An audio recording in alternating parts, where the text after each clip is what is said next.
Why did every American president from Bush to Biden refuse Netanyahu's plan to attack Iran until Trump? 1996. Benjamin Netanyahu, 46 years old, first-term prime minister, addresses a joint session of the United States Congress. He warns that Iran is 3 to 5 years from a nuclear weapon. He draws a red line that does not yet exist. He begins a performance that will continue for 3 decades. For 30 years, Netanyahu has made fighting Iran the backbone of his struggle, as Le Monde noted in March 2026. His political pragmatism led him to allow Qatar to fund Hamas while he focused on the existential threat across the Persian Gulf. The obsession outlasted his 3 terms as prime minister, his corruption trials, his political resurrections. It survived the 2015 JCPOA nuclear deal he called a threat to the peace of the entire world. It survived the 2018 American withdrawal from that deal that he had demanded. It survived until he found a president who would finally say yes. John Kerry, former Secretary of State, confirmed the pattern in April 2026. Netanyahu had presented Presidents George W. Bush, Barack Obama, and Joe Biden with plans to attack Iran, all of whom refused. Before he received an affirmative response from current US President Donald Trump, the refusals were consistent across administrations of both parties. Bush, consumed by Iraq, declined to open a second front. Obama, pursuing diplomacy, rejected military action while negotiating the JCPOA that Netanyahu tried to sabotage.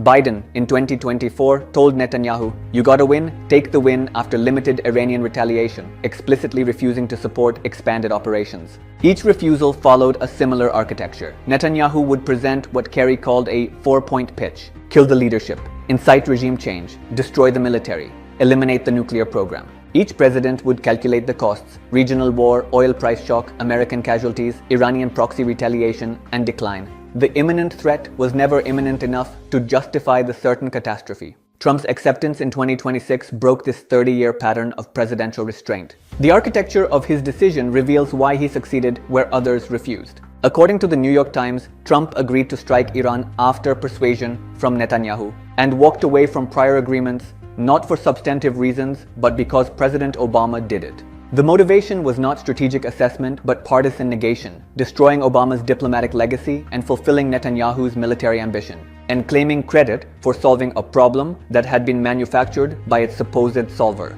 The Milwaukee Independent documented the 30-year timeline of Netanyahu's warnings: 1992, 3 to 5 years from the bomb; 1995, dire challenge in fighting terrorism; 2002, Iraq war testimony; 2009, 1 or 2 years away in classified cables; 2012, the UN cartoon bomb with red marker; 2025, weeks or months before the 2026 strikes.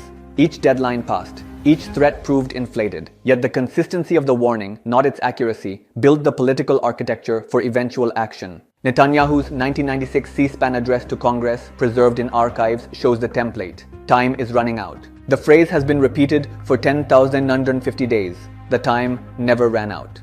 But the repetition created an atmosphere where action became its own justification, where the length of the warning substituted for the urgency of the threat. The 2026 war that killed Supreme Leader Ali Khamenei and destroyed much of Iran's navy was not a response to new intelligence. It was the culmination of a 30-year campaign to find an American president who would treat Netanyahu's obsession as American policy. Trump was that president, the one who finally broke the pattern. The cost of this convergence is measured in the 2026 Iran war. 15 American soldiers killed, 14 Israeli soldiers killed, 27 civilians dead. Iranian retaliation across Bahrain, Kuwait, UAE, Saudi Arabia, Iraq, and Jordan, 11.52 billion in economic damage. And a ceasefire that leaves Iran's enrichment program intact, its regime fractured but surviving, and American credibility exhausted. Netanyahu's 30-year obsession found its president. The question is whether American strategic independence can be recovered, or whether the precedent of outsourced war-making has become the new architecture of US Middle East policy. What do you think?